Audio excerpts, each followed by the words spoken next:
Sports, episode 856, live on YouTube in 5, 4, 3.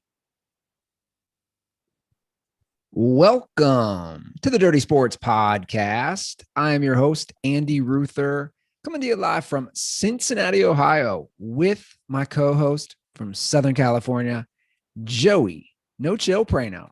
Good evening, Andy. Ooh, doing a little Monday evening sesh. Late Monday. We never usually do late Monday. It's either late Sunday or early Monday, but we have a very special occasion for a delayed Monday show. We do. I'm excited about this. I teased it last episode. My buddy Fred Siegel from Freezing Cold Takes. He's got a book out, and Fred's been on the show before, but he's got a book promoting the freezing cold takes of the NFL and take a look at the history of all those amazing freezing cold takes. I think we should just bring him on. Just right out the bat. What do you think, Brandon? I agree. Absolutely. Let's not let some of these takes get any colder. Fred Siegel, welcome to Dirty Sports again. How are you, man? Great. Thanks for having me on, guys. So you took this feed, which you and I are, we're in that weird Twitter world. So we go back. Joe always jokes about the Twitter stuff. And like I was saying before we went live, this thing just keeps growing and gaining momentum. And I said, it's hotter than ever, ironically, with the freezing cold takes. Your feed's hotter than ever. You said, I need to put out a book about the worst takes in NFL history. Yeah. I wanted to do something in longer form because my feed now is essentially posting tweets and quotes where media folks turn out to be dead wrong, past tweets and quotes. And now I just wanted to do something in longer form and actually write about some of the things that were said and why they said them and the stories behind them. And there's a lot of interesting things. And when I was looking up certain stories about certain things that were said, like certain old terrible columns, like somebody saying that the Cowboys, when they traded Herschel Walker to the Vikings for 100 draft picks, and that they turned those draft picks into their dynasty. Yeah, dynasty. And someone writing an article that it was that the Vikings fleeced the Cowboys. And when I start looking that stuff up, you start to realize that Troy Aikman was getting shitted on big time in his first 2 years. And you look at some of the articles, you realize when the Vikings got Herschel Walker, he was amazing in his first 2 games, and the fans were and the TV people in Minnesota and the fans were just out of their minds with Herschel mania, thinking that he was going to lead them to the Super Bowl, and he flamed out so fast. So things like that, you just find them as you're starting to look up one thing, and it just turns into a real fun thing when you're writing up like a whole chapter on it. So tell me about the format of the book. Is that essentially that situation, that kind of thing will be a chapter? People aren't just buying a book and flipping through pages of pictures of bad tweets. Yeah, I did not want to do that. The last thing I wanted to do was make it an extension of my Twitter feed, where just the entire book is just a list of bad tweets and quotes. Now, I do have one chapter where I do that on the draft. There's one chapter where I reserve for that. It has like by position from the past 30 years, tweets and quotes that were made and column passages that were made about players before or during the time they were drafted. Like that. So examples of chapters would be the draft, the Cowboys Herschel Walker trade. Yeah, it's basically the Cowboys from the 80s, late 80s and early 90s, just like covering that period. Yeah, different things that happened. And so there's a chapter on that. There's a chapter that covers basically when Bill Belichick left the Jets in January 2000 up to the period he was hired by the Patriots. And that was like a 3-week period because he was trying to extricate himself from the Jets contract. So there was he was getting piled on really hard at that time. There's a chapter on one of my favorites growing up where a Miami Herald columnist wrote that the Dolphins in '93 should trade Dan Marino and keep Scott Mitchell as their quarterback. Scott Mitchell was the backup at the time. And I remember it because I grew up as a Dolphins fan. and in North Miami, and I even like got the columnist. His name was Greg Cody. He's from Miami Herald, and I talked to him about it in the book. I talked to a lot of these people and quoted them in the book. So a lot of that stuff is in there. There's a chapter on the Packers from 80. I would say 92 to 97 Packers, like when they traded for Brett Favre, when they signed Mike Holmgren, and when they signed Reggie White. And those were the three keys to their dynasty, or not, I guess not a mini dynasty per se, when they were very competitive and they won the Super Bowl in 96. But there's a lot of great stuff there. Free agency really kind of came in. Unrestricted free agency finally became a thing in 93, summer 93. That Reggie White was like the first official unrestricted free agent. That was big. And the big talk was that teams like Green Bay and Pittsburgh and Buffalo were never going to get free agents because players wouldn't want to go play there. Yeah. And Reggie White signed that, and immediately signed with the Packers, immediately debunked that. So if I can hop in here, Fred, you were talking about like talking with guys who had just completely awful takes concerning like the Miami Herald with a column. At this point, does anybody get mad by being put on blast? I almost feel like it's a badge of honor when you're put on Freezing Cold Takes. Mostly it's pretty good reaction. I think they get mad when they think that they're done dirty. They think that their take doesn't really reflect being cold. They argue about that, or they think it's unfair. They'll say like, to be fair, everyone thought that, or to be fair, he got hurt mid-season. So, it's something like that. Or some of them just get mad, call me a loser. I'm sorry about that. Nothing better to do, dork, stuff like that. But who's been the maddest? Like, who's been the most upset athlete, writer, personality? Do you have one off the top of your head who was just the most? I've had some blue checks who I can't even name, who've gotten really, really, really, really mad. But the one I remember the most it's Heyman, John Heyman from Major League Baseball guy. Love to hear that. He likes to tweet. He likes to tweet out as little words as possible when he's breaking a story, because like I guess he wants to be first. So he'll say Judge Yankees 3 years, and then even if he wasn't the first one to come up with it, he'll give the respect Rosenthal first. So I post. He has these really bad ones from like talking about Clayton Kershaw, maybe like in 2010, how he was losing velocity, and just like was done kind of. And I posted that one, or Ryan Howard, 5 years, 100 million, 125 million for the Phillies. Great signing. So I would post those, and then I'd put Heyman, bad take. All takes goes first. Yeah. He blocked me. John I really Heyman get really upset about it. He blocked me, and then I guess like the next day, like one of those shows in New York, one of those radio shows in New York. This was like back in 2017. Asked him about it. Why are you blocking Cold Takes? I didn't even tell them to do it. I didn't even know who these guys were, but they were an afternoon radio show on like WFAN, and someone recorded it in their car. I guess like put their phone to it. So they gave it to me, and I sent it around, but he was like, I don't know what it is. Stupid. What do they know? I don't even know what he was saying. He got really mad. But some guys get really mad about the tagging, not about the takes. When they say anything interesting or even remotely predictive, they get 50 tags to me.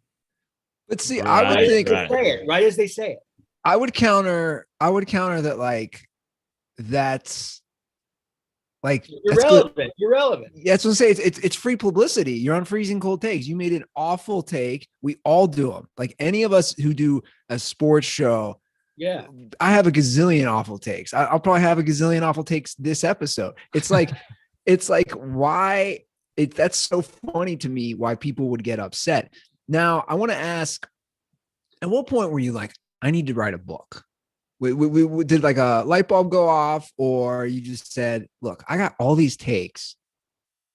I need to make this a book. like 3 years ago, I think. 3 years ago, I wanted to do it. I think it was about 3 years ago. Now, it took me like a year to get someone to publish the book. Nobody, I can tell you about this industry, this book industry, is that nobody will listen to nobody will answer any of your proposals or anything if you're unknown. They won't even read it. I mean, I can't imagine, some of them didn't even read it, I'm sure. So it took me a year to do that.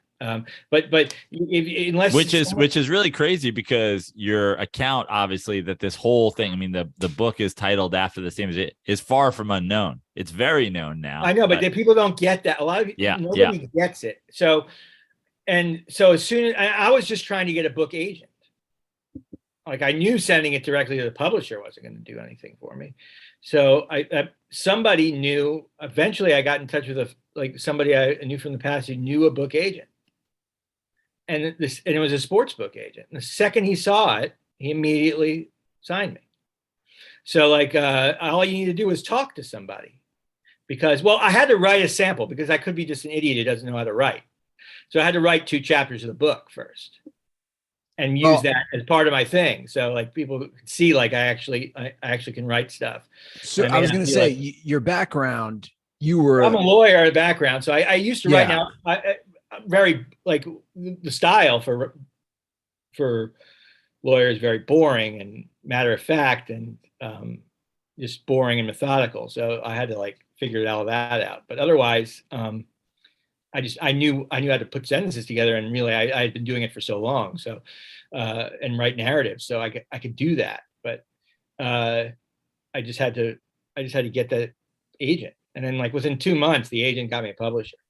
Because I see all these books out. I see a lot of books out, and a lot of them I understand how they're immediately published. But some of them I'm just this book here, I don't know why this has, I mean, it could be cool, but I don't see why this has a big audience. Because some guy wrote the 81 Dodgers season. Right. How many people care about that? Yeah. The 81 Dodgers, it could be a great season, but even diehard Dodger fans, new age diehard Dodger fans, are they going to want to read about that? Stuff like that. You see that type of stuff, and you are wondering. I think people care about my topic. At first, I wanted to write about all sports, but then I just decided to go with football. It's the most popular sport, and if it happened to be a success, then maybe I could just do one for basketball. That was literally going to be my next question. Yeah. So that's why I did one just for football. But I had a word requirement, a strict word requirement. So it's really, I'll admit it's a little false advertising when it says the worst takes of all time, because there's so many more I left out because I couldn't do that many words in the book. So I could easily do a volume 2. Across all sports and all of your time in publishing, reposting people's freezing cold takes, what's just the absolute coldest? Oh God, man, it's really hard to tell. I off the top of my head, I can't. There's some. I think there's some Steph Curry ones. There's got to be some Steph Curry ones, but I think the ultimate one is this one guy wrote that the Patriots will regret hiring Bill Belichick. It's in my book. I talk about it in my book. Now, this guy, I think his name is Ian O'Connor from he was in the New York Times. He wrote for the Daily News and the New York Times eventually, but at the time he was writing for Westchester Daily News in New York. That's where I'm from. That's Joe's hood. That's your home paper. You probably read that article. Yeah, 914. So he's the fall guy because somehow somebody got a screenshot of the article headline, and it's just right there. It's the ultimate headline, and it's on the newspaper. So that's the one that goes around because it's just so aesthetically perfect for the cold take genre back in the 2000s, a 2000 cold take, January 2000. So, but if you read my book, the first chapter is basically all about that. There's just it's open season on Belichick, and there's so many people who say things like Woj. Woj was with the New Jersey paper at the time. He wrote a scathing article about Belichick. He was one of those with New Jersey papers. He was a beat guy at that time. He was covering the Jets. You've been doing this a while now. Has there been an evolution in your process? Was there early on in Freezing Cold Takes where you posted takes that you thought were cold that then warmed up after the fact? Yeah. I mean, I can tell you one right now. The perfect example of the warming up after the fact to me is Carson Wentz. Carson Wentz, like in 2007, I'm posting, or 2017, I'm posting all these people who said Carson Wentz would amount to nothing or just isn't that good, because he was having an MVP caliber season until he got hurt. And then like he's progressively gotten worse every single year. So it's like, so like at that time, that's why in this book, I didn't use that many guys like that, because their careers are so young. Like, I guess it doesn't seem likely, but I guess Josh Allen could just go into the dumps. Right. Mahomes, I guess, could start throwing 100 interceptions. I mean, like, you never know. So I kind of made sure that the person, I mean, I have those in my draft takes, but my draft chapter where I just list, but I didn't really do a whole thing on it because it's too young. It's just their careers are too young so far. And do you have that a lot with the tweets that you post? The tweets, you get it a lot. You have those sitting there where you're like, people are tagging me. I can tell you this. People are tagging me when a quarterback starts out and a quarterback's drafted. Like, who was the quarterback drafted in this draft? Who are the people drafted in this draft? I can't remember past draft. Pickett. Kenny Pickett. Okay, let's say Kenny Pickett throws a touchdown on his first drive. I will get tagged from people. For his first game, I will get 100 tags. People, Kenny Pickett stinks, you know. Take me through this. Like when you pull up your phone or computer or however you're viewing this, like, what are your mentions like? Because I would assume if you look at all the accounts, people obviously have mentions, but like you're like the king of being tagged. Yeah, so well, like I immediately, whenever I post anything, I immediately mute conversation because it's just too much. I was gonna say, do you like when you get up in the morning, take me through this process of reading your mentions, or do you do it a couple times a day, or do you have like slotted times? I read it all the time. I mean, whenever I look at my phone, like I look at the mentions, but a lot of it's 60 to 65% repetitive. So it's the same thing. Someone posted one thing that sometimes I'll see just 10 in a row tagged under some certain tweet, NFL, and then I can see who it's from, the tweet, but I have to go maximize it to see who it. So it'll say like NFL or Bleacher Report or something. At that time, I'll know that some player made some bold prediction harmlessly about his team, like we're going to win the championship this year, and then Bleacher Report made a big screenshot with like bold lettering to get engagement, and then I'll get tagged 100 times to that. And then also ESPN will do the same thing within an hour, and I'll get tagged with the same quote, and I'll get tagged 100 times to that. So sometimes it's like a 4 different big accounts posted at separate times. I get tagged 100 times each time. So you basically have to choose discretion. You're saying, hey, I got these bad takes. I got to now. I usually post under it, like I used to post like the writing emoji, like I'm writing this down. But later on, like after that take turned out to be true, I would get tagged under it, like I made a cold take by posting the letter. Like that's not what I intended to do, but I still just played with it, played along. But now I just put thanks for the tags, everyone. So then people immediately, when they scroll down, they'll see I'm the first one because it gets a lot of engagement, and they'll see I've already seen it. So they won't tag me anymore. I know we've talked about this before. Oh, Joe, did you want to say something? No, go ahead. I was going to ask, like, I asked about when the light bulb went off to write a book. What about to start this feed? Were you watching a game? Were you just seeing all these, what Joe and I always call fake, like we call them just, it's like this age of media where like, I don't believe Skip Bayless believes anything he says. It's all just entertainment. Were you watching something and said, okay, there needs to be a Twitter feed that documents how wrong all these people exactly are. what happened. I mean, like it was over time, like an accumulation in my head of being on Twitter and just seeing what I was seeing is like sports media folks like giving themselves posting their accurate predictions, tweets with the accurate, and then giving themselves like a self-congratulatory message, or trying to subtly give themselves a self-congratulatory message, just like I said yesterday, or somebody said this once. Interesting. Post an old tweet that was right. So I said to myself, eventually I said to myself, someone should, because I remember those same people. You remember in your head a lot of the things that they say. And I said, I remember those same people who saying things that are dead wrong. So I said to myself, someone should be the person who reposts the tweets and the quotes where these media people turned out to be dead wrong.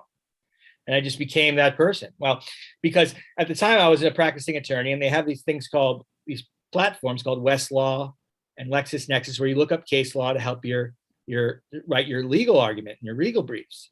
And I became really good at it, like using search terms, and very similar search terms on Twitter. So I immediately was able to just find the date for something that happened. Say a coach was fired.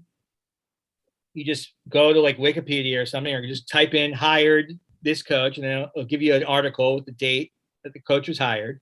And then you just go back and type the coach's name and tweets from that date. And you just get a million journalists saying, great hire, home run hire. So you can do that. Or like you find when a team was 1-3 on the season, you find that date that they lost their fourth game or their third game, and they became 1-3. And then you just type the team name for the coach. And then that team, say that team won the Super Bowl, you go back to that date, you type the team name, and the coach is just plethora of people. I imagine it's become easier as it's gotten more popular. People feeding you. But it's also just like discretion. Like right. You read like 95% ones I'll never use. And right. And as you asked before, is my process different? Yeah, I mean, like I don't use as many as I used to, like the ones I used to use. They have to be really, really, really good. And is there a level of person now that has to write it, or will you just like ruin Barbara from Wisconsin's life who tweeted only one Barbara from Wisconsin only gets ruined if it's like so funny. Yeah. Like or there's really nothing on it besides Barbara from Wisconsin. People aren't funny. But usually I don't use them. A lot of those people want to be on the feed, and they tag me themselves. Want to get the clout, so I definitely won't use them. People who send me their own tweet on DM, no chance I use them. Yeah. Reverse jinx. They do the reverse jinx. No way we win. Like hoping that they're going to win. Right. They tag me to the no way we win. I don't. Reverse jinx attempts are always ineligible. If you can you can see them. Yeah. You can plot them out, and you usually can. So I'm looking, and I told you this before we got going. I'm looking on Amazon, which is one of the many spots you guys can get the book. Again, it's Freezing Cold Takes, NFL football media's most inaccurate predictions and the fascinating stories behind them, with Fred Siegel. And I told you, Fred, I love the two top editorial reviews are Adam Schefter and Ian Rappaport, the two big NFL insider guys. Now, Joe and I have joked forever that Schefter is not a real person. He's AI because he's just so good. Do you have any insight to this? Is Schefter a real person? He seems like it. I mean, I've talked with him on DM before, but I've never. But I don't. But you've never seen his human flesh. Anything. I haven't discussed with him anything besides football. Like I've had his personal life. So I mean, that could be a fake. But he did write a book about it. But so I mean, he's definitely robotic. But I would say that he is a real person. He's very good at not reacting to all the backlash about him, like robotic. Yeah. So I mean, those guys, I definitely talked to them on the DMs, but and they read your book and left you an editorial review, which is awesome. Yeah, well, we sent them a book like way before it was even the cover and stuff. It was published like it was when I finished my last draft. It was like in a binder, like type thing. Yeah. So they were able to, and they loved it. So they did that. And that was good. I mean, that was really good. I mean, I told, they knew the feed, they both followed it. So I had, I reached out to them. I had the publishers reach out to them. It just goes to show you that everybody loves a good freezing cold take. Yeah, like you have the amount of people. Who's your most famous follow? I don't know. I think Steph Curry. I think Steph Curry follows. That's Check pretty. it out. He's pretty huge. Yeah. Well, one time Draymond Green went nuts. Like after the Olympics this year, like last year, he tagged me and went nuts talking about it. Like tagged me 100 times, like different tweets about like, oh yeah, the old takes exposed on this, old takes exposed on that. And I guess I think that's when Steph Curry saw about the feed. Wait, what was he? Because they were, because we lost, like the USA lost at the Olympics, like in like a game, like in the that's right, round robin round. You know, there's a round robin round and there's a playoff round. We lost in the round robin round to a not that great opponent, and they were just getting shit on. Like Popovich was getting shit on, the whole team was getting shit on. So when they won the gold, I guess from where was the Olympics? Japan? Yeah. Or was it China? It was Japan. China.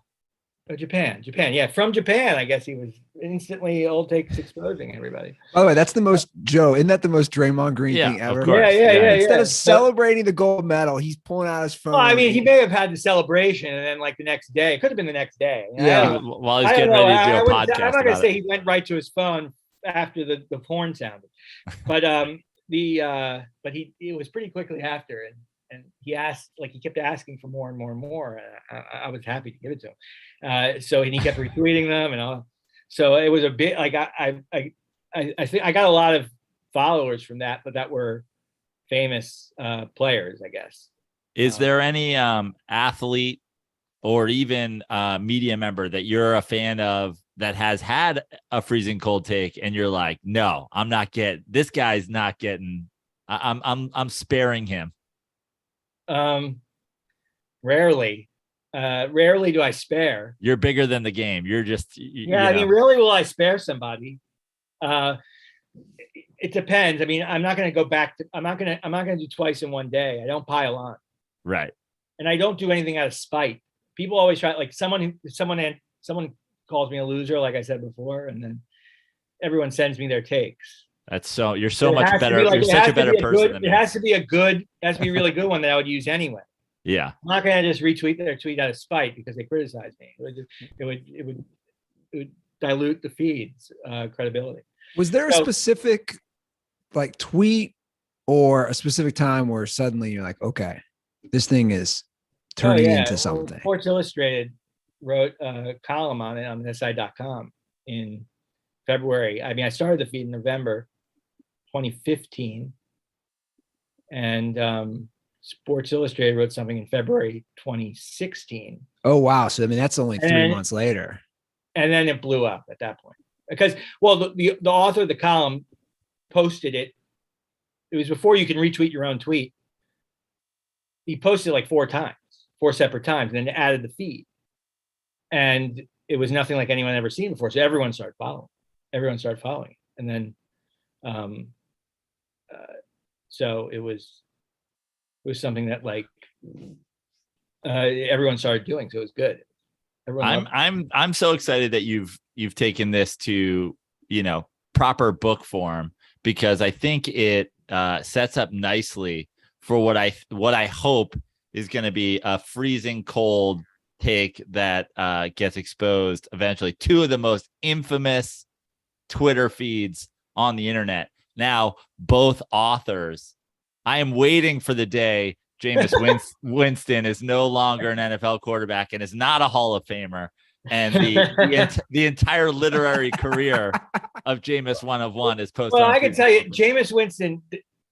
So many people want that guy to do well. There's so many people just continuously to double down on him. And you're from Florida, so like, what's your take? You grew up in Florida, you still live there. He was so good. Like, it was so hard for me to understand. He was so good, probably one of the greatest college quarterbacks I've ever seen. He was so good in 2013. It was unbelievable how good he was. I don't know. I mean, he's got everything. He's got all the tools. He just overthrows people too much. He's just inaccurate a lot. And are you aware of he throws too many interceptions? Yeah. Are you aware of the infamous Twitter account Jameis 1 of 1, who has written? Oh yeah, Jameis 1 of 1. That guy. Now is that? I mean, it's really hard to say what his thing is. Like, is he really that big of a Jameis defender? Or is he just developed a shtick that he's just rolling? We exposed one time that it was the Bucs GM in disguise, but we know for one thing's for sure, he published an entire book about Jameis Winston's Hall of Fame. I'm sure it was very well written. Yeah, and he published it. He published it in like 3.5 years ago. That's what's wild. Right. Yeah. I mean, I wonder. How many did? And when did it get onto the New York Times bestseller list? I think it only even made the Amazon most reviewed list after our followers spammed the comments and said, "This is absurd." What is your favorite non-sports take? You ventured into non-sports. You do some non-sports. There's an internet one I use. One of these old guys talking about how the internet. It was from Newsweek, 1995. I can't remember his name, but he talked about the internet's just going to be a flop. so many, and he said has so many great sentences about it. That might be my favorite. One of those columns, it's like a comedic type column. So he's saying all these like jokes about the internet, so it even makes it funnier. That's great because he probably doesn't even know you've exposed him because he refused. Oh, he knows. Well, I don't know if he knows about it. I've exposed him, but many people have talked about it, and he's addressed it before. I think. I mean, he had to have. I think he has. I remember him discussing it, but he's addressed it before. I just don't remember what he said, but he's talked about it. I think he thinks it's funny. You know, your feed. I love because I always had this idea, and I don't think it would ever work. I always had this idea of these guys when they double, triple down on takes and they're wrong. Yeah. That because I don't know if you remember in college, ESPN, or when I was in college, I should say, sorry. When I was in college, ESPN did that show to become the next Sports Center anchor. Do you guys remember that? Yeah, I remember that. The guy from the Big Ten Network won it. Yeah. I forget what it was called, but I started having ideas then. I was like, what if they did a show where if you had so many wrong takes, you were fired?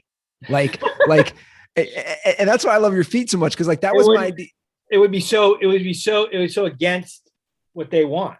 Exactly. They wouldn't want anybody to hold back on they want people to watch no matter what. Sure. So Stephen A. Smith would be like, it seems as if this team, the Sixers, could possibly win the title. Now, I'm not saying they will. I'm not saying they won't. That's what it would be like.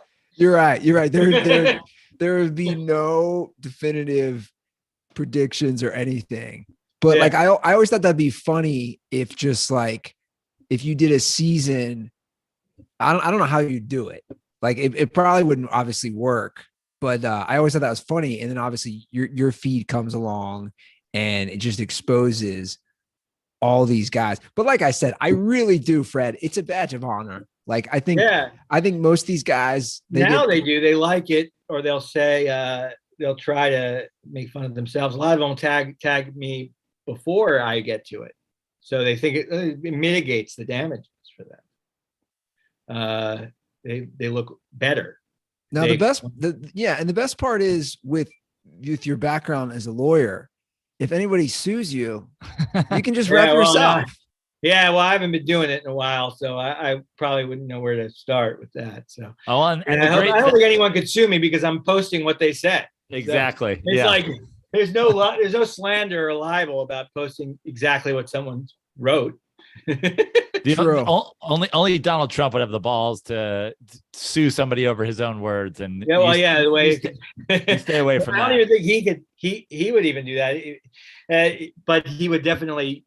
I would love. I tagged him in every one of my posts. I would love that would be the greatest thing ever if he did one of his tweets.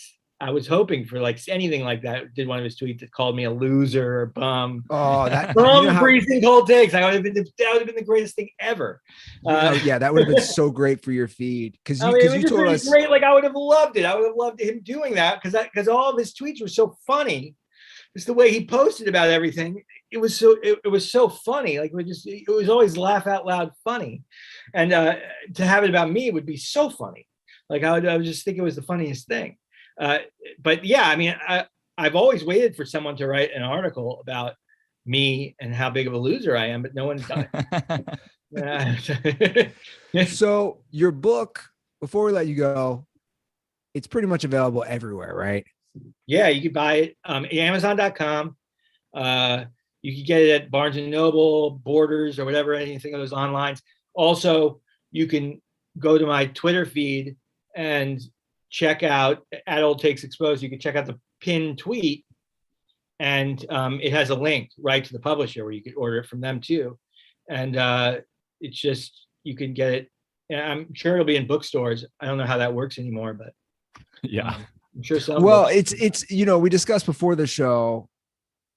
It's an easy it's an easy read. You can, while you're sitting in the toilet, while you're it's a great read. On a plane, downtime. It's like it's a great, like, to me, this is a great gift for anybody who loves sports. It's there's so many options for this. It's not, you're not writing about brain surgery. It's like, I'm always sitting through my daughter. Like I was at Perfect Time. I'm always sitting through my daughter's music or singing lessons. So like she's doing the singing lesson. I have to sit outside the room for 30 minutes. I would be reading this book if I hadn't written it. If you didn't know it word for word. Yeah, now I watch like some sort of big show that I missed the episode, like the catch up on the show. Well, Fred, we really appreciate you taking the time to do our show. No, yeah, no problem. I think it's like my third time. Yeah, it's great to have you back on. And once again, guys, Freezing Cold Takes, NFL football media's most inaccurate predictions and the fascinating stories behind them. It's available on paperback tomorrow. You can get it basically where all books are available. Like Fred said, you can follow him at Old Takes Exposed on Twitter. You order tonight, pre-order tonight. Okay. Yeah. So if you have the itch right now to order it, go for it. Yeah. If you guys are listening, order it. Thanks for coming on. I'm excited to receive it. I know you sent us some copies that didn't arrive in time, but I can't wait to get it. And I know it's going to be a success. And I'm a big, as much of a football fan as I am, I think maybe the NBA is the biggest hotbed for bad takes. So I look forward to volume 2. The NBA is a good one. There's a lot of stuff from the NBA. There's a lot of stuff from the past NBA too. But like the Warriors are a great team for that. A lot of good LeBron stuff, especially NBA series. The thing about the NBA, it's different than the NFL, is that there's series. And there's just so much time for so many takes to be made within each game. Yeah. So when the Warriors are up 3-1 on the Cavs, that was like 2 full days or 3 full days of people shitting on the Cavs. Yeah. So it was just like it expands the amount. So playoff series are great. Well, I want you to start earmarking some things for me right now, because what we're about to get into talking about after you leave is my Mets dominating the Braves this weekend. A lot of Mets are a good one. Mets are good one. The Mets are a good one for both reasons.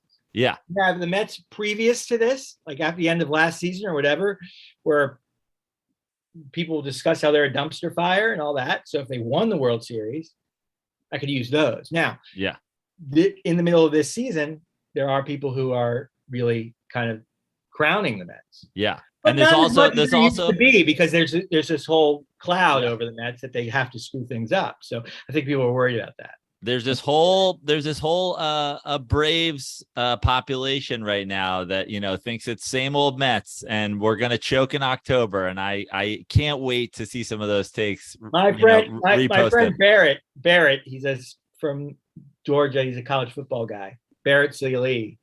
He's a big time Braves guy. And he always does that. He has about 5 of them this year. He just did one yesterday because the Mets downfall is going to be epic. But he always tags me to it. Yeah, I can't wait. Well, Fred, thanks for joining us, and we look forward to reading the book. All right. Thanks, guys, for having me. Thanks, man. Take care. It really is one of the most fun feeds on the internet.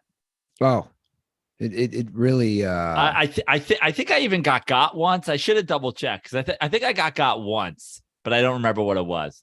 And it was cold. It was frosty.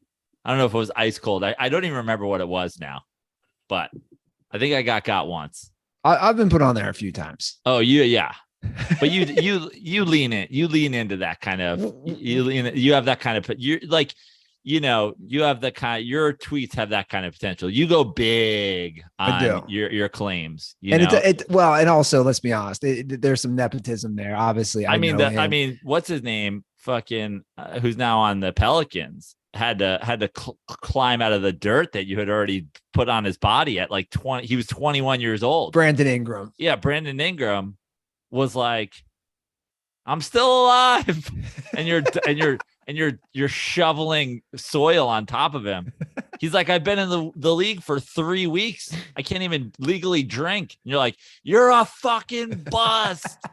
I was hard on Brandon Ingram and Lonzo Ball. Lonzo Ball is pretty much right on. I was like, he hasn't really turned into anything, but yeah, poor Brandon Ingram. You know what it was for me? And I've talked about this. He was doing some commercial shoot in Venice Beach at one of the courts when I walked out there to go for my run one day. And I was just like, man, this guy, I don't know. Yeah, you gave Brandon Ingram the too skinny version of Aaron Rodgers' too high pass. Is like you just saw it, made a random observation, and then we're like, that's it. That's all I need to see. Yeah, I know. He'll never amount to anything in this goddamn league. I mean, that was one of my bad takes for sure. Yeah. The Johnny Manziel one was pretty bad. I mean, Johnny Manziel, I'm surprised we should have brought that up, but it's like, he's got to be one of the hotbeds all time for bad takes because people loved him. He had a good hype train behind him.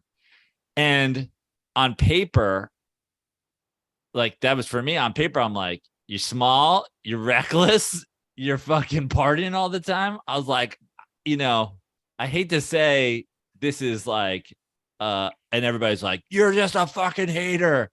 And I'm like, yeah, I mean, I guess I'm a hater, but he's also 5'10", scrambling around, against SEC teams. Good luck in the NFL, guy. Yeah.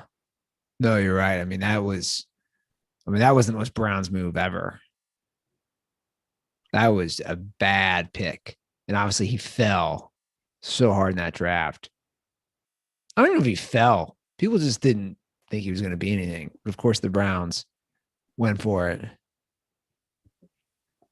I know. I've had some bad ones. Well, you're pretty turned, I can tell. You brought up the Mets at the end.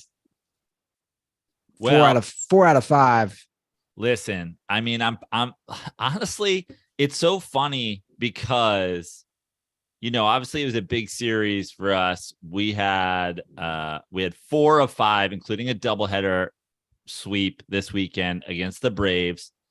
And it's kind of just like, Mets fans are sort of gun shy, and Mets fans, we have been abused before by, feeling like our team's good and then being let down. I mean, even in the great season, that I take full responsibility for in 2015, sweeping the Cubs and the NLCS and everything. They like, we want a World Series. And so it's a letdown. And like, obviously there's no guarantee that the Mets win a World Series this year.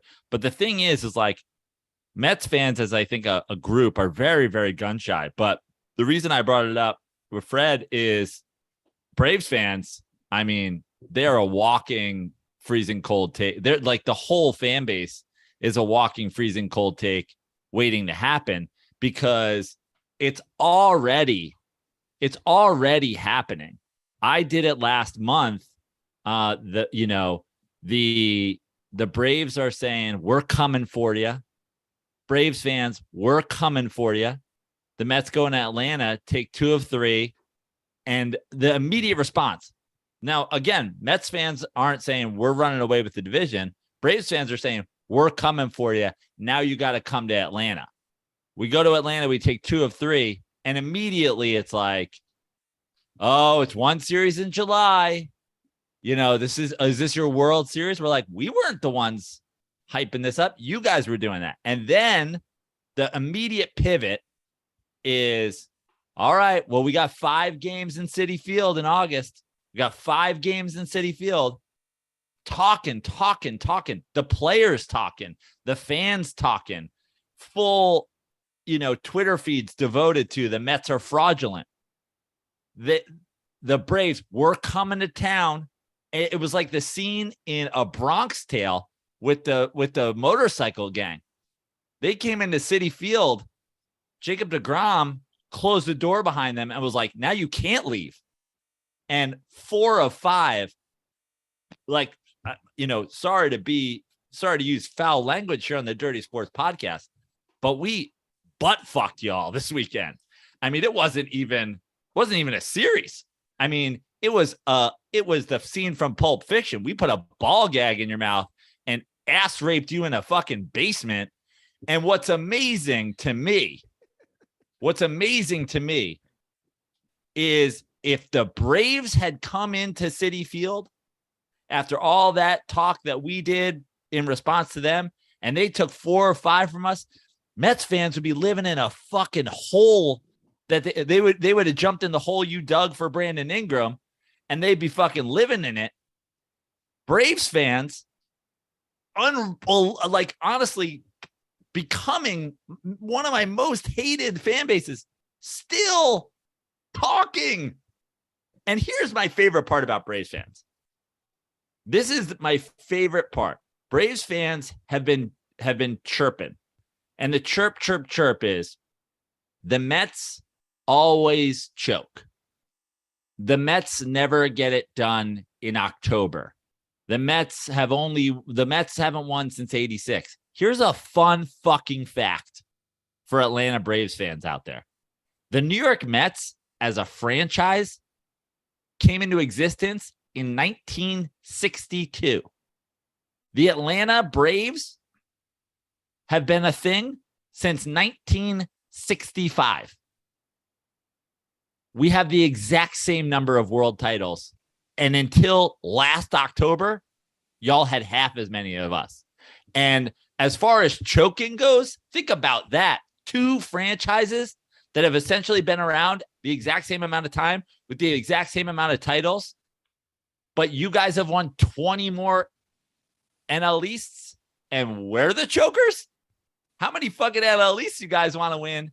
Like, glad you guys got hot in 2021 in the flukiest shit ever.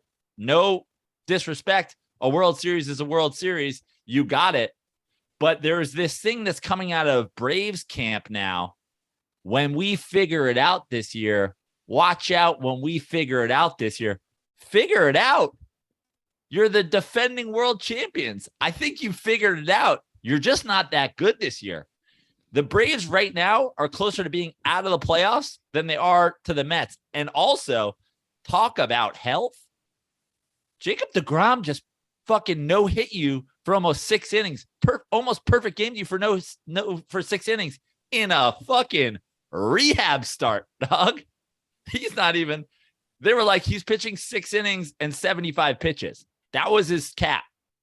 Jacob deGrom is going to pitch 6 innings or 75 pitches, whichever come first. He didn't walk a guy or give up a hit until the last 3 pitches of his fucking start. Get healthy. Jesus Christ. Can you imagine if you have Jacob deGrom not on a fucking pitch count? Braves fans, sit in your fucking hole and shut the fuck up until you can smell our assholes again. You're not even fucking close enough to sniff our fucking ball sack. Get fucked. Johnny Woodward of the fucking punch drunk, still talking shit about lucky hits. Motherfucker, lucky hits. You guys can't even make fucking contact off a guy and making a fucking rehab start. Get fucked with your racist chants. I mean, they're embarrassing themselves at this point.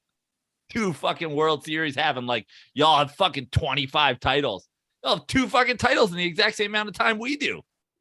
Fucking clown shoes. I would worry about running to first base in clown shoes, but you guys don't make fucking contact. You struck out 19 times yesterday. It's only 27 outs in a game. The fuck are you guys doing? Bye. Shut the fuck up. And listen, here's the other thing. Not getting ahead of myself. The Dodgers lineup is insane. The Dodgers are hot. The Dodgers, to be totally honest with you, on paper, in reality, the Dodgers have a better lineup than the New York Mets. But Jacob deGrom's fucking throwing perfect 6 innings in fucking rehab starts, guys. The pitching matchup, we have the best 2 pitchers. We have the best 1-2 in baseball. It's not fucking close. Watch the fuck out. I'm not even thinking about the Braves. I'm on to the Dodgers and the Yankees. The Braves. Call me when you're within fucking half a dozen games again. Shots. When we get fucking healthy, when you get healthy, maybe when fucking Jacob deGrom's not striking out your whole goddamn team, throwing 85%. Well, your boy shout out too. Your boy Mad Max. I mean, listen, the whole series, there was the one game where Tom Walker came out, got a little, had some sort of health issue early in the game, didn't come out, got lit up. Other than that, it wasn't a fucking series. It wasn't close. And not to mention what has become an internet sensation. I don't know if you saw this today. Did you see our boy Pat McAfee? Pat McAfee on the Mets bandwagon because everybody now, like, this is honestly probably the closest thing that we have to an internet sensation in baseball in a long time. Edwin Diaz fucking trumpet walk-in music, followed by him just absolutely lights out the whole year, striking out more guys than are fucking not striking out, just absolutely dominating. Like, Mariano Rivera is the best closer ever, and it's not close, but it's got that kind of vibe right now. In maybe a very shortened, he's certainly not been doing this whole career, and God knows no one will ever do it for 20 straight years. But you hear that trumpets, I mean, that's your life flashing before your eyes if you're the other team. That's your bedtime music. That's like when you're a kid and your parents put on the fucking, the thing above your crib. That's good. That's good night and good luck. You're feeling good tonight, man. I'm not only, here's the thing. I'm feeling great. It's nice to have a team that's in first place. It's nice to be playing well. It's nice to have a great owner. It's nice to have the best pitcher in baseball back. It's nice to have a lineup that's hitting. That's all great. But there's this other level of like, I mean, I'm not joking at all. I'm embarrassed for Braves fans. How in God's name are you? If they did that to us this weekend, I'd have deleted my Twitter account. What's the most wins? I'm gonna look it up in a Mets season. 108. The 86 team. Oh, I didn't realize they won that many games.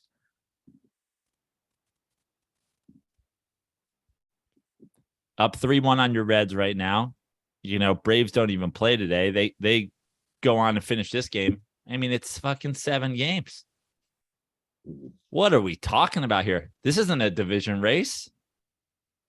A division race? Who the fuck? Guys, we're running a fucking... You guys are just like... You're also on a track. It's like a division race. Well, the Mets have a bigger lead if they win tonight than they did before Max Scherzer went down for fucking 2 months. We're a-coming. Omar's a-coming. Braves a-coming. And listen, a shout out to the non-Braves fans who are seeing it right now, because Jew has finally exposed himself on Twitter He has made himself. Now we now have Drew's Twitter account. He jokingly, I think, DM'd me or tweeted at me. He said, just confirming that this Mets Yankees bet we made was for $3. And I was like, I think I LOL'd. What was that bet for? $100? Yeah, 100 or 50 or something like that. And I made it with multiple other dirt balls.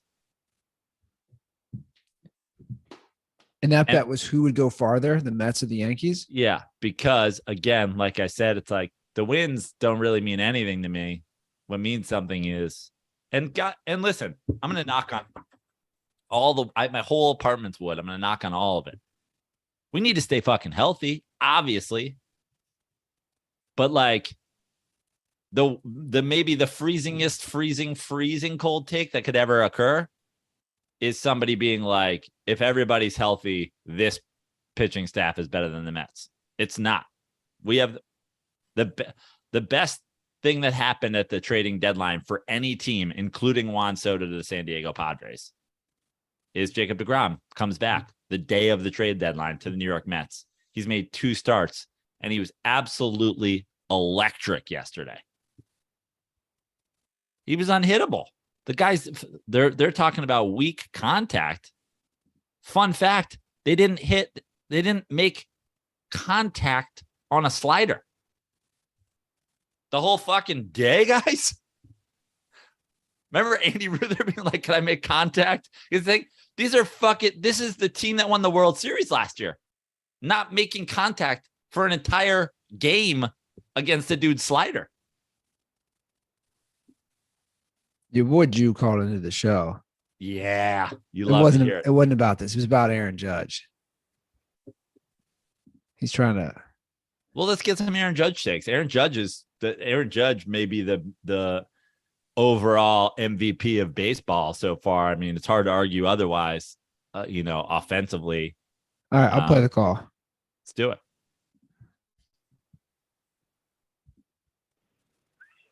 Hey, what's up, fellas? This is Jew.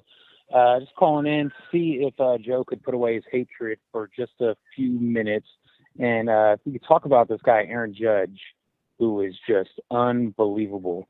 So 2 things. One, so he's on pace to get, I think it's like 65 homers now. He just hit another one. So do you think the 62 is still a thing?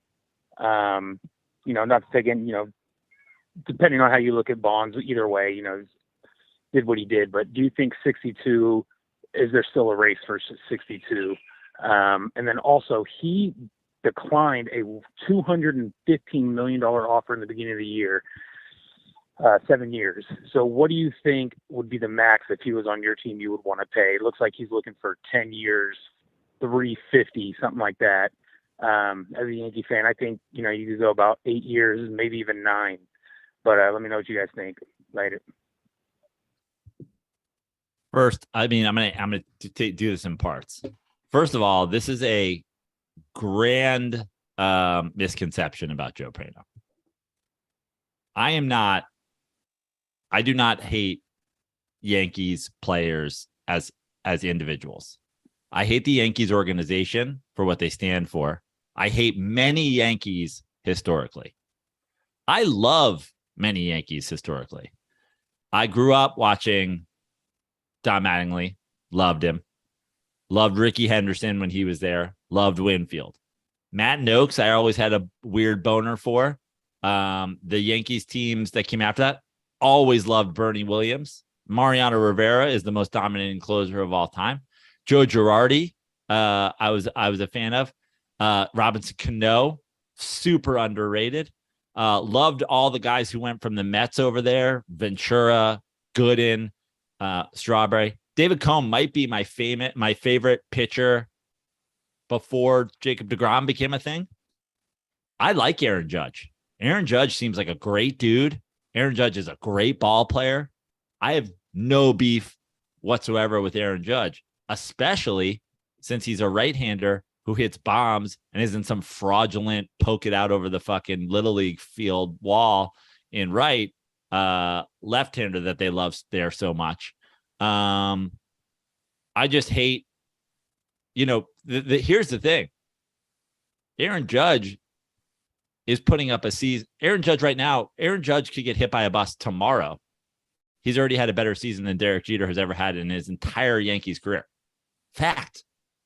Absolute fucking fact. Right now, dies, struck by lightning, dead. Better season than Derek Jeter ever lived in a Yankees uniform. And so I hate guys who are overrated. Aaron Judge, probably underrated as much as Yankee fans boner out for him. The same way Jacob deGrom's probably underrated the way Mets fans boner out for him. Aaron Judge is awesome. Aaron Judge should have declined that because he bet on himself. He's going to get way more. And, I'm rooting for him. And like the Yankees would be insane not to pay it no matter what it is. And yeah, 62 is kind of still a thing, but it's a passing. Well, he hit 63. It's something, but it's not. We got to remember the thing. And I just did a whole fucking TikTok about Derek Jeter and steroids. And I followed it up with another thing, but like, we got to remember one of the great, and it's so fun if you guys want to watch it. There's a great at bat, Gagne Bonds, the great Gagne Bonds matchup. It's like he fouls off so many pitches before he eventually fucking hits an absolute missile off him. They were on steroids too. Gagne has like Teenage Mutant Ninja Turtle green ooze coming out of his fucking eyeballs while he's throwing at Barry Bonds. Like, Forgot about Gagne. He's as juiced, if not more juiced than fucking Barry Bonds. So it's like, I know it wasn't a level playing field, but in a way it kind of was. It wasn't level to the guys who weren't juicing, but Barry Bonds got to go up there and face, a guy hulking out, throwing like 102 with arm side run, just like fucking turning into. Is that the year he won the Cy Young? Yeah. And they apparently like had talked about it in the offseason. Like, if I face you, I'm gonna throw you only fucking fastballs or something shit like that. Like, I was just like, it was like, bro, baseball in the 90s was wild. Like, every guy was just doping up on shit. It's crazy. Like, not to hijack this, but it is crazy to think that we watched that in real time. Like, we watched in real time a guy like Brady Anderson, who was the leadoff hitter for the Orioles, suddenly just hit 50 home runs out of nowhere. One of my favorite. That's nuts. Yeah. One of my favorite. And the thing is, the greats, the Bondses and the Maguires and the Sosa wasn't really great before, but those guys, the Bonds and the Maguires and the whoever else that were just so good, A-Rods. It was those guys who do everything because they're like, well, fuck, if everybody's going to take it, I'm going to take it. And I was already good. But like Mark McGwire hit 49 homers as like a rookie. Go back to the, this is one of my favorite low key, like moments of rewatching the Kirk Gibson, homer, for the Vin Scully, when Vin Scully died, they kept showing that a lot. If you watch that whole segment from the end, somebody gets on first base and they're holding him on. So they throw over a couple times to a Mark McGwire who looks like what Mark McGwire on the Cardinals would have for dinner.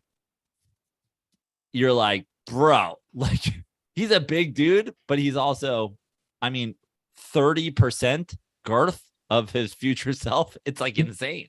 Well, you know what? If you watch The Boys on Amazon. Yeah. So you've watched it. Yeah. Those guys, it's like they took Compound V. Yeah.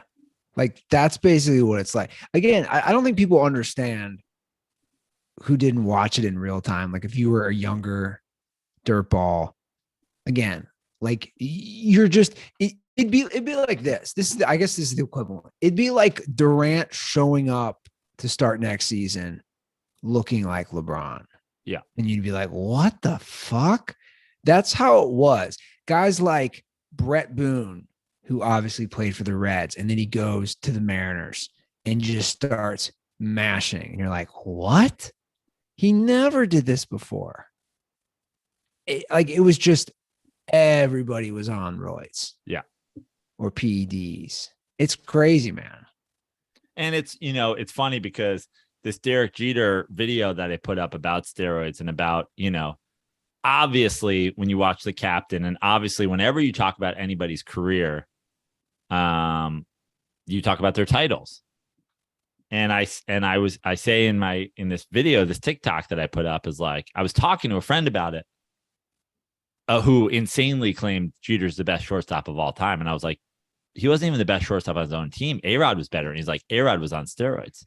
And I was like, let me list 30 guys who got rings with Derek Jeter who are on steroids. So if you're just going to say we don't count A-Rod, then we can't count the rings, right? Because all those guys, and it's like, well, I mean, were any of those guys really? And it's like, yeah, because you know what I just said about the New York Mets? You know why I'm confident? Because of pitching. So when you got a juiced up fucking Roger Clemens throwing broken shards of fucking wood at other human beings during roid rages, and you have Andy Pettitte, who, is a skinny fucking Italian kid, and then suddenly he goes to Texas, and they're like, oh yeah, he was eating a lot of Texas beef. And he comes back from Houston with fucking like a huge neck, and him and fucking Clemens are having like Bronx factory workers have to fucking sew them new hats that their heads can fit into. It's like forgot. Little Italian men like my dad in the Bronx, like, we need to make a hat that's a 9.5 of Andy Pettitte's head is the size of my shoulders. And then, you want a bunch of World Series because your best pitchers are roid rage fucking monsters? Yeah. I mean, Roger Clemens tried to stab a dude in the World Series on national television. He tried to javelin throw a fucking weapon through somebody. I totally forgot about Pettitte and Clemens going to Houston together. Roid rage. Yeah. And then going back to the Yanks. That's wild, man. They're like, oh, didn't you hear in Texas they stick their arms in fucking garbage cans full of cornmeal? Like, yeah, that's what happened to fucking Andy Pettitte. But Andy Pettitte legit got caught. Yeah. Like, Andy Pettitte legit got caught. Robinson Cano, who won on the Yankees in 2009, got caught. A-Rod, who won on the Yankees, who was the MVP, got fucking caught. That's what's crazy about those Yankee teams is we all knew guys were doing it, but like the Yankees had more players than anybody that legit tested. The Yankees had more players doing it. And then what's funny is like, some of these guys didn't contribute. Yo, Jim Leyritz has some big time fucking postseason homers. Randy Velarde is fucking contributing. They get like the Jose Cansecos and the David Justices to fill in fucking DH roles down the stretch. Like, dude, everybody contributes on a fucking baseball team. Like, they had so many fucking Chuck Knobloch, the starting fucking staff. But like Derek Jeter was clean, hitting fucking singles, and they getting driven in by guys on compound V, and they're like, it's his pregame speech about how they're all going to go party with P. Diddy after. The guy's like, we're not partying with anybody after. We have to go home and eat fucking dead animal carcasses and keep lifting weights. Go have fun dancing with Jennifer Lopez, Jeets. But we have to get back to the Rocky IV training.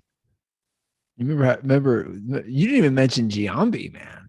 Yeah, Giambi. Well, the only reason I didn't mention Giambi is Giambi didn't win with the Yankees, but like obviously, yeah. I mean, Teixeira probably. Like, you look around the guys who just didn't get caught too. Yeah, it's crazy, man.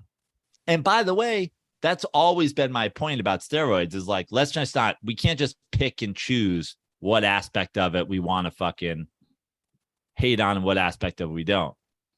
Sure.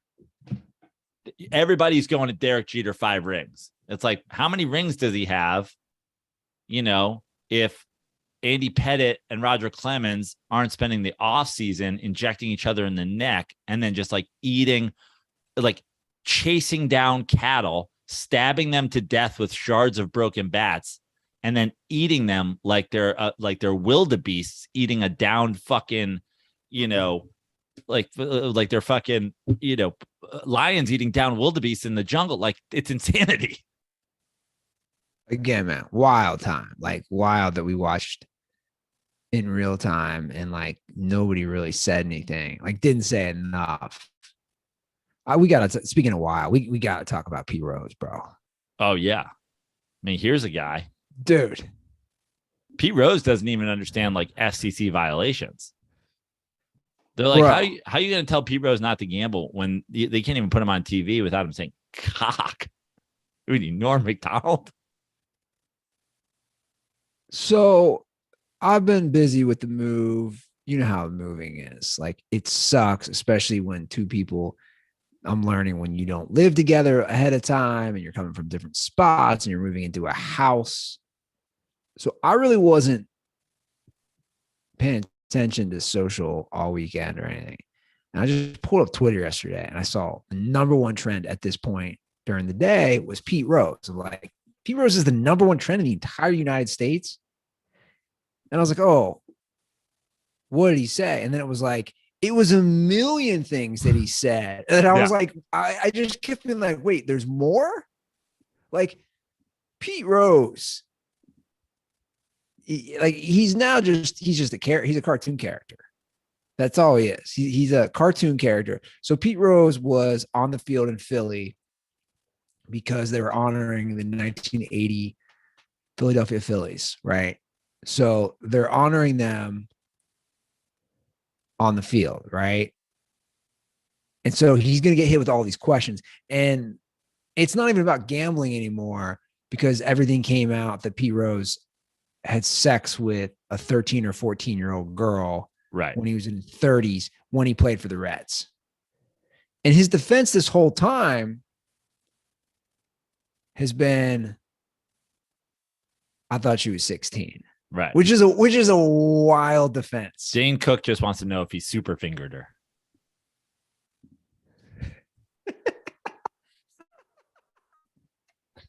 Nice. Well played there. 3 people got that joke, but I appreciate it. I appreciate the efforts. So Pete Rose is 81, which, like, this is clearly showing too, like, I don't give a fuck. So it all starts. Pete Rose is 81 years old. Yeah, he's 81 now. Yeah. I guess that tracks. He was 40 when he was like toward the end of his. Yeah.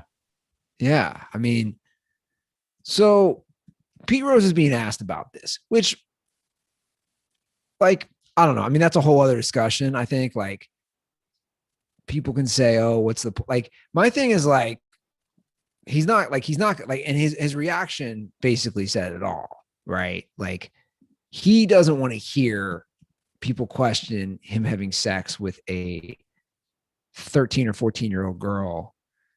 He doesn't want to hear that, which, like, I'm not justifying it at all, but it's like, at the end of the day, he's like, what do you, like, by asking him that, what do you think he's going to say? You know what I'm saying? Like, if you're a reporter. And also, it's like, it's one of those things. It's like, it's just so funny how we pick and choose. I'm not saying, by the way, that Pete Rose needs defending or like that he didn't do anything. Of course he did, but like, they just made an Elvis movie. They didn't mention the fact that like Priscilla was like 15 years old when he meets her, like it's like, nah, Elvis, man, he's the king. Well, Pete Rose is the hit king, and he's out there on a fucking, he's out there senile saying cock every other word. And you're like, hey, remember that time he's like, no, I don't.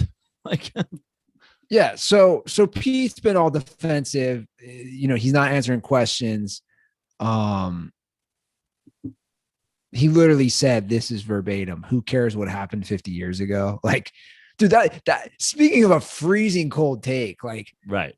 Dude, your defense is that you thought she was 16 because that's the age of consent in Ohio.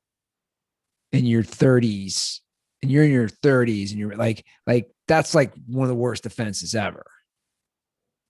And saying to the one reporter, I don't know if you saw it, he said, don't ask me those questions. You weren't even born yet. I think you threw a honey or a babe or something like that, right? Like you threw something on the end. I So mean, Pete Rose has been for a long time, and now he's 80s, but he has been your fucking grandpa on the porch who you're like, listen, 100%. we're going back to my house today. My grandpa's staying with us for a couple weeks. He's gonna be sitting on the porch in a rocking chair. Like, don't just ignore the shit that he says. Oh yeah.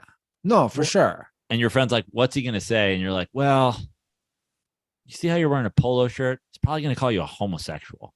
And you're like, what? Why? He's like, I don't know. He's got to think about collars. It's really weird. Like, you're like, oh, okay. So when asked about it, he said, I'm not here to talk about it. Sorry about that. It was 55 years ago, babe. Which is like, at least he knows exactly who we're talking about. It's like it was 54 and a half years ago. So somebody else asked, he said, I mean, this is great. I'm going to tell you one more time. I'm here for the Philly fans. I'm here for my teammates. I'm here for the Phillies organization. And who cares what happened 50 years ago? You weren't even born. You shouldn't be talking about it because you weren't born.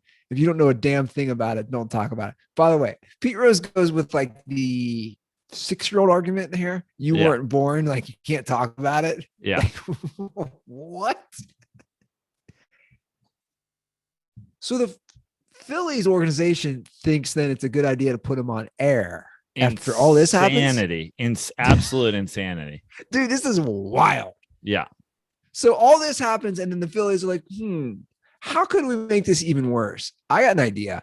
Let's put him on air during the Phillies game, like live on air. And this is where why was he not cut at a certain point? Why don't they have a cough button? Like, why don't they have how is it possible that there's not a delay? Hey, maybe we should have a delay for Pete Rose. Why? Oh, I don't know. Have you met Pete Rose? He's a lunatic. Yeah. So I'm going to play some of these clips. They're all short. I mean, this is the stuff that he said during the Phillies Nationals game yesterday. First of all, he discovers that there's no delay, and he talks about he says, shit, cock. Let's just play it. Joe said, Tony, congratulations. What did you hit? And Tony says, Joe, I hit a cock-high fastball. So he's talking about, obviously, the Big Red Machine, Tony Perez, Joe Morgan. He's saying on air a cock-high fastball. Yeah. I mean, these announcers, by the way, I love the announcer's reaction. Let me play that back again. Wait to hear this. Well, doesn't he follow it up with like, no shit? Tony, yeah. Watch this. Congratulations. What did you hit? And Tony says, Joe, I hit a cock-high fastball. and Joe didn't know what to say. Joe said, no shit. That's looped out to right field. You changed the subject real quick on that loop out to right field. I'm just describing the action. Pretty sure we don't have a 7-second delay, so. Ooh. Hold on. This is my favorite part at the end. When he learns there's no delay and he goes, ooh. I mean, that's the great thing about. Pretty sure we don't have a 7-second delay, so. Ooh. The great thing about Pete Rose is he's telling, he really is your old grandfather. Like, he's got a joke, he's got a bit he's going to do. He's unbelievable. He's got a story he's told 1,000 times. And they're like, all right. And he's like, all right, I'm going to tell this story. And like, who is like, he clearly doesn't work with anybody. And they're like, what story are you going to tell? He's like, I'm going to tell the cockeye fastball one. And they're like, you can't, you're going to be on television. He's like, no, yeah, I'm going to tell the cockeye one. You've heard me say that. You've heard me do the cockeye fastball thing 1,000,000 times. They're like, yeah, but Pete, you're going to be on television. He's like, perfect time for the cockeye thing. I've been waiting to go on. So let's not forget, he was doing the postseason for Fox Sports in 2015. And then it was revealed about the sexual relationship with the teenager, and then they fired him. This is what's so crazy to me 2 years later. Like he was fired from Fox Sports because of this. And the Phillies are just like, there's one thing honoring the team, but they're like, again, bringing him in the booth, man, is just reckless. Yeah. So now I believe they have R. Kelly on tonight. Performing at Citizens Bank Ballpark, his hit Remix to Ignition. R. Kelly. So then he goes in on John Kruk, who is an announcer for the Phillies, who had testicular cancer during his playing days and had one of his testicles removed. Yeah. So again, exactly. This is crazy drunken uncle, crazy drunken grandpa gonna make a one nut joke, a joke about him only having one testicle. And he's gonna do it live on air. Nothing hits like a good cancer joke. To sit and listen to those two talk? Yeah. Oh my God. I knew him when he had two balls. That one's out toward left field. Hernandez back toward the wall. So he makes the catch. The announcers are just sitting there going, can we just get Nick Castellanos up so that we can have some sort of distraction? I mean, seriously. And then he explains why he chose, I don't think this audio is the best, but I'm going to play it. This is why he chose the Phillies over the Pirates. And it had something to do with horse, because, he's a gambler, horse racing. And again, it's another ball thing, the size of balls on horses or something. I don't know what he's talking about here. And I could have went to St. Louis. I could have went to Pittsburgh. All I can tell you about Pittsburgh, There's a diving stop by Vargas. How'd you play that one? great club. I was a racehorse fan, and he owned racehorses. And I can honestly tell you, if he'd offered me a Derby winner with balls that big, I'd have been a Pittsburgh Pirate. Right, Bubba? I know you like those horses. I mean, now he's talking about horse balls. Yeah. Honestly, I put it entirely on the Phillies broadcast thing that I would have had a carpenter whittle one of those hooks that they pull people off in cartoons with.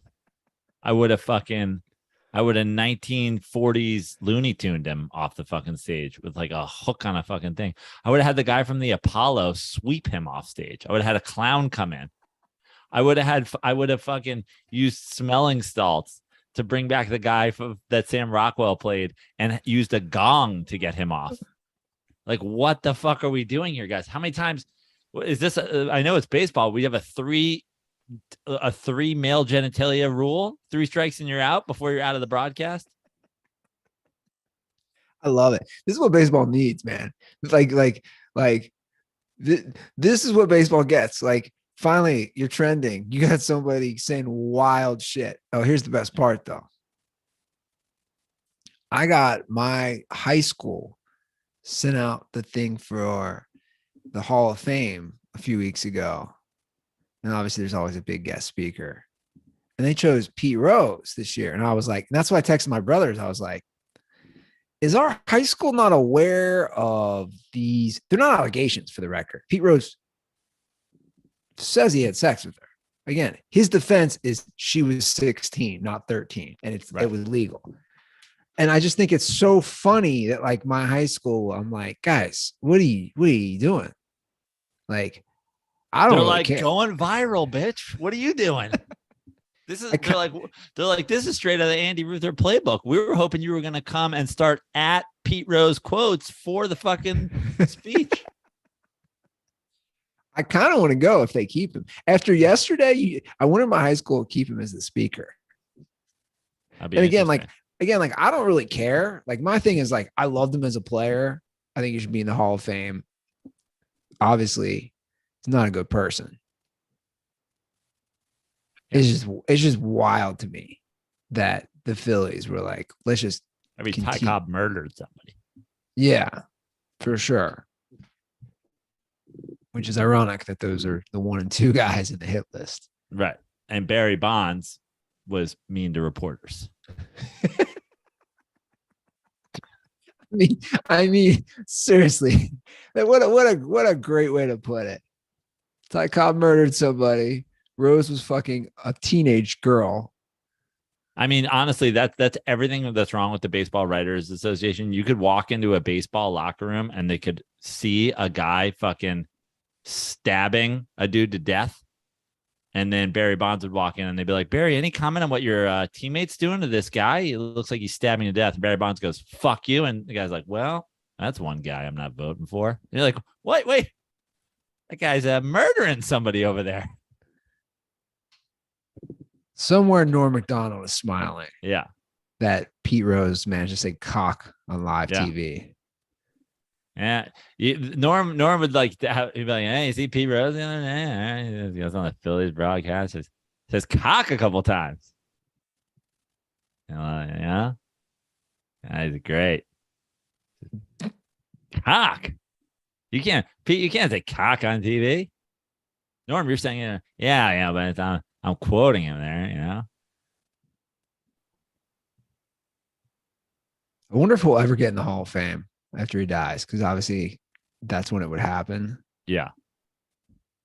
Or somebody's, you know, I mean, that's the thing. That's truly the thing about Pete Rose is it's his goddamn persona makes it impossible for guys to just be like, we're going to lift the band, because now you can't just be like, whose band are you lifting? Oh, you remember Cock Guy from the Phillies game the other day? The old rapey cock face. And he's doing your classic grandpa thing too, where he's laughing at his own jokes. Yeah. Yeah. He's doing my brother, John. Yes. Throws out a like, no, you're the only person laughing. Yeah. So I saw this news. I'm glad you added to the rundown. Kevin Durant. Now he's saying basically you have to fire Nash or trade me. That's his ultimatum. I guess that was the reports from today, which seems weird. Because there's old tweets from Kevin Durant complaining about Billy Donovan. There's insinuations about Scotty Brooks, who I also think was a bad coach. Obviously, he had no issue with Steve Kerr and Golden State when he was just a hired gun on the record-breaking team. But it's like, I mean, I don't know if you recall, but I'm a Steve Nash stan as a player.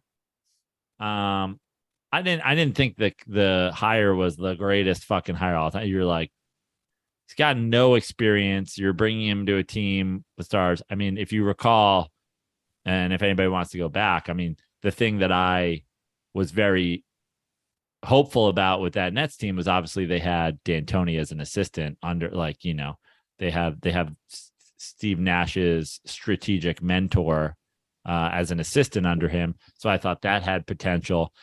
But I'm a fan of Kevin Durant's game, but at this is like a Taylor Swift's boyfriend situation. If you hate 90% of your coaches, maybe it's not your coaches. Yeah, it's you. You're gonna write another song about fucking how this boyfriend did you wrong. Like, maybe you're just a bitch, and that goes for both of you guys. Yeah. No, for sure. I mean, like, I don't know. Like, at this point, like, what do you do? You know? I honestly don't know. What do you do? What do you do? Mean, it's tough. You don't want to fire your GM and or your coach because your star player that has already been demanding a trade demands it. But also, I mean, we're going full rebuild this Nets team. And then the question is, who do you hire? Who does Kevin Durant want to coach this fucking team? I'd love to hear that, you know? Yeah. Who do you want us to hire, buddy? No, I know. That's what I'm saying. Like, at this point, like, what do you do? To be totally honest with you, if I was the Nets. Well, the owner tweeted, I'm just seeing this now. Our front office and coaching staff have my support. We will make decisions in the best interest of the Brooklyn Nets. I mean, if I don't necessarily think Sean Marks and Steve Nash are the future of the Brooklyn Nets. But at this point, your best move is probably trade both those guys, stockpile. I mean, you have the ability to trade both of them. If one of them wanted to go, you're kind of left in a pretty shitty situation. I think you just trade both of them and get the value that you can. It's ridiculous. I'm not a big Kyrie Irving fan. It's pretty ridiculous to trade Kevin Durant, in my opinion, no matter who you are. But also, Kevin Durant came there to do the Kyrie Irving thing, signed an extension there with that coach. I don't know, man. It just seems like as talented as he is, it just kind of never ends. And I might just take the value where you can get it, because I just don't think you're that close, because I don't think that I think unless you're moving Kyrie Irving to get pieces to pair with Kevin Durant, you're not that close. And it doesn't seem like that's going to happen. So I think the value is in moving both of them, doing dropping an absolute fucking atom bomb and rebranding. Yeah. And sometimes you just got to move on, cut your losses. Listen, I said it about the New York Knicks. Despite my pleas to Fred, our friend from Freezing Cold Takes, he didn't want to put any of the tweets that I got up on his account. But, I have many a Freezing Cold Takes in me saying I'd rather not get Kevin Durant if it meant I had to take Kyrie Irving. And here we are. Seems like that's the right take. Seems like it's soup warm. Yeah. It might even be piping. It's hot and ready. Like those Little Caesars that those Lions fans love. We need some of those tweets for Freezing Cold Takes. The Hard Knocks starts tomorrow, Andy. Oh, I'm so excited. I was out on Hard Knocks. You and I were both out. The last few years have sucked. I didn't even get through the last couple of years. I did the joint Rams, Chargers. Then last year, the Cowboys was snooze fest. Oh, with Dan Campbell, I'm in. I get more Jared Goff. Yeah. I'm in. I am in so hard. I mean, I'm in for now. Listen, it's not like I was out the last couple of years pre-watching an episode. I'm in right now, but you still gotta. They better come with some content, and I think they will, even if it's cringe. All they need to do is just like interview the real life people from Lions Reddit. Yeah. Is the Lions Reddit feed just a giant Freezing Cold Take? Oh, yeah. It's a thread after thread after thread of a Freezing Cold Take. Dude, I hope the Lions win 11 games this year. I hope we're wrong. It'd be so funny. I don't think that's going to happen. I don't think they've won a playoff game since 1991.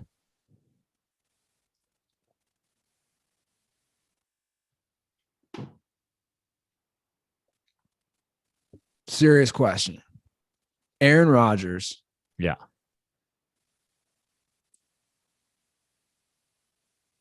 On ayahuasca. Yeah. Playing a game. Does he beat the Lions? Oh, yeah. I thought you were gonna say Aaron Rodgers on ayahuasca can he win 11 games with the Lions, and I was like, I don't know, that's tough. Can he beat the Lions on? Yeah, I think he has beaten the Lions on ayahuasca. So Rodgers said that he took ayahuasca. He uses psychedelics for his mental health. Yeah. Great. I think the thing with Aaron Rodgers is, here's the thing about Aaron Rodgers. I have always liked Aaron Rodgers. I feel like the last couple years, he kind of lost me with, the lying about the vax stuff, and then the fucking, getting butthurt over it and whatever. But I think the thing with Aaron Rodgers, when you hear this story, obviously you're clearly not jumping into ayahuasca. You're not like a guy who just drinks fucking a couple beers and then you're like, I'm doing ayahuasca. So it seems like Rodgers probably smoked a little weed. He's probably taken a bunch of mushrooms. Now he's getting into the thing. The thing with Aaron Rodgers, and this kind of explains the last couple years. He's like your buddy who just gets too into the shit too fast and goes from being like, your chill bro that you go golfing with. And then the next day he's like, we can't go golfing next weekend because I have Burning Man. And then I whatever. It's like, what? Why are you suddenly like against buttonless clothes? And he's like, oh, it's just like, he's just like, he's that guy who like dives into the thing. And I feel like he dove into the everything in moderation, Yeah, but I would argue he's playing better. Yeah, he's playing better, right?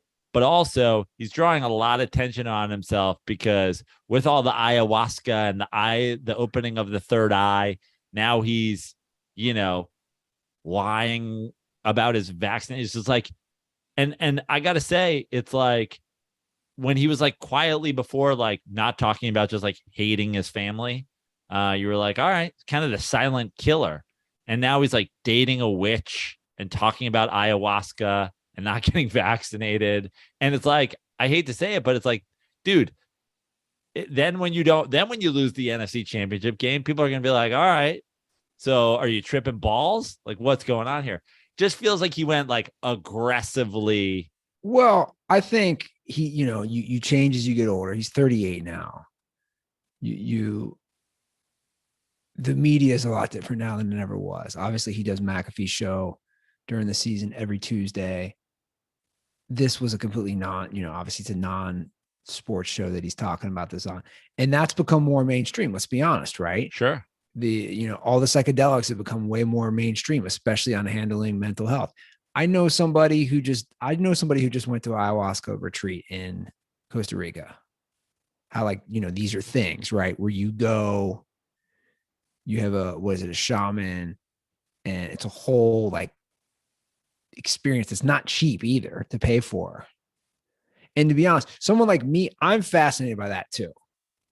Like I'm fascinated about doing that stuff and trying to improve yourself. And it's interesting though that he has played better. Now, obviously we all know what happened last playoffs, but I mean, again, he's played better, but he's a 4-time MVP. It's not like he was like, he significantly stepped up his quality of play. But you never hear teammates bitch about him.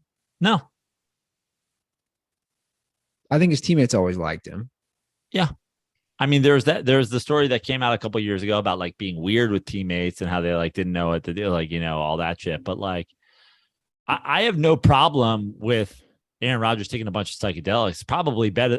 It's certainly better than not taking a bunch of psychedelics, right? If I had to choose between not doing any of this stuff, but it definitely seems like as the things trickle out, doesn't it seem like the guy who like, I mean, honestly, it's like kind of like me with fucking golf. Like I didn't play golf at all. And then it's like all I'm doing. And Aaron Rodgers, you don't hear any of this stuff. And now it's like Joe Rogan fucking podcast and ayahuasca and you're dating a witch. It's like, hey man, maybe just like we got to go pedal the metal here. It's like I'm moving to Austin. But like I said, I think the media's changed. I also think again, the people view psychedelics as just, certain states, like they're now introducing this into health, which is great, where, you can microdose to help people who have depression or other anxieties. And I don't know. I microdose all the time, Andy. How often have you heard me talk about it? Well, he also was on a show and it's brought up. I mean, I'm just saying, like, I don't know. Maybe for someone like me, I think I like hearing that like an MVP quarterback. I'm just saying this year when he comes out with like the fucking Buddha beads on his thing and he's like drinking bone broth in the locker room and he gets a third eye tattooed on his forehead, you're gonna be like, okay, you know what? Maybe you were right. No. By the way, I'm not saying that stuff couldn't happen, and I think it could, which would be hilarious. I also think, to me, the thought of like the hippie bohemian dude being a star quarterback is hilarious Oh yeah. because that's not what you normally think. You think meathead. You Right. think My You're point staring- is it's all well and good until he misses a week 7 game after getting sick because of the kombucha he was making in his bathtub. that'd be hilarious. Like he had an allergic reaction and it spread to his COVID toe from last year from making him and his witch were not properly sanitizing their kombucha utensils. Is she really a witch? I don't know. It wasn't her name like Blue fucking Rainfall or something.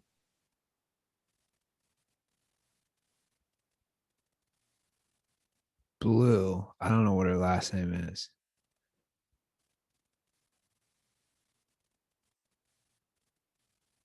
I mean, this is fascinating. Oh, wait. She has a podcast? Everybody has a podcast.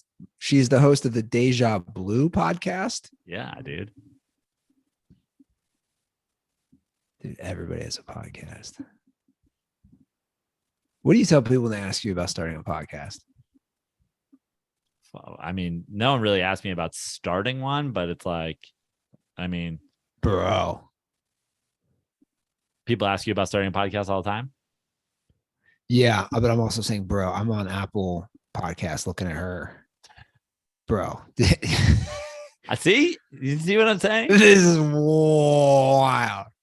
Deja Blue. Remember how when Colin Kaepernick thing, the whole thing happened, they were like, oh, it's because his girlfriend's like a psycho BLMer that's like talking to him about whatever. Meanwhile, Aaron Rodgers is going podcast to podcast talking about ayahuasca, and his fucking witch girlfriend has a podcast teaching you how to make kombucha in your own bathtub, and everybody's like, yeah, but seems like he's really expanding his mind. I'm going to read the description of the Deja Blue podcast. Deja Blue is a space to dive deep into the unknown, uncovering the mysteries of unlocking the potential of the human experience. Blue is here to get raw, unscripted, and unapologetic in sharing her own personal journey of awaking into her truth with the intention to help others come home into the heart. What the? It's amazing how far we've come, right? The 90s version of Aaron Rodgers is Joe Montana selling fucking Skechers. And Aaron Rodgers is like, yeah, because Joe Montana wasn't using his third eye for the West Coast offense. I look off safeties with my eyes, but they don't know that I've got my third eye on the backside receiver. Dude, it's fascinating to me. Even Bill Walton's like, relax, guy. You've taken this a little too far. I was wondering what Bill would think of that. If you're microdosing properly, it's 3 days on, 2 days off. I'm just saying, training camp is here. Mix in a break. Well, the Dirtballs, speaking of getting tagged, they all alerted us that Bill Walton's getting his own 30 for 30. Is it the best news that's ever happened? Oh, it's going to be great. Yeah. I mean, the guy does have a legendary story from, UCLA coming to the league, winning a title, winning an MVP, all the injuries, feet, back, 6th man of the year. Yeah. Then going on, working in, the NBA broadcast, working in the college broadcast, all the biking, all the Grateful Dead shows. It's great. Yeah, I'm excited about that. It should be it should be 11 parts, but it'll just be one because they need to make room to explore Derek Jeter's ownership career of the Marlins in The Executive, the 7-part series about Derek Jeter dismantling the Marlins and sending MVPs to every other team. Your disdain for Jeter is so funny. You can't stand him. Overrated, underrated, Andy. So it's like Overrated. Yeah. Bill Walton, underrated. Underrated. I think he's underrated. Bill Walton's criminally underrated. Criminally. Yeah, I agree. He's an underrated basketball player. He's an underrated announcer. He's an underrated personality. And people who get annoyed when you look at Twitter. You're like, you're just not fun, man. The Like, Venn diagram of people who slurp Derek Jeter and hate Bill Walton is a circle. oh, I bet it is. Yeah. Like this guy's fun. I'm enjoying these broadcasts. We're not going to do calls today. It's already 10 o'clock East Coast time. And I think we gave a good show. So, guys, call back. We'll get to it next Thursday or this Thursday. 310-359-8365. I believe the one and only Maddie Goldberg will be joining us for a few minutes. And I forgot to do this before we started the podcast. I wanted to do it, but we had Fred on. I wanted to get this early. So don't tune out right now, guys. Don't tune out right now. I have an August 25th show at the Hollywood Improv. Dirtballs already bought tickets. Are you one of those dirtballs who's already bought tickets? If so, thank you. If you're in the Southern California area, please buy tickets. It's going to be a great show. Essentially, Joe Prano and friends, former guest of the show. Nate Craig's going to be on. Former guest of the show, Lachlan Patterson's going to be on. It's going to be a fantastic show. August 25th in the Hollywood Improv Lab. You can go to the improv.com and buy tickets right now. I'm also on all social media at Joe Prano. I put up multiple Derek Jeter TikToks. I just put up a video about a reply to the Derek Jeter TikTok. Lots of good stuff happening over on my TikTok. Also on Instagram at Joe Prano. Twitter, as always, at Fix Your Life. Cool. You can follow us at The Dirty Sports from All the Above, or myself at Andy Ruther. All right, guys, that's our show for this Monday, August 8th. Again, back on Thursday with Goldberg, who's promoting an interesting interview that he has on his podcast. So come back on Thursday for that. We'll see you guys in a few days. Have a great start to your week. And as always, stay dirty.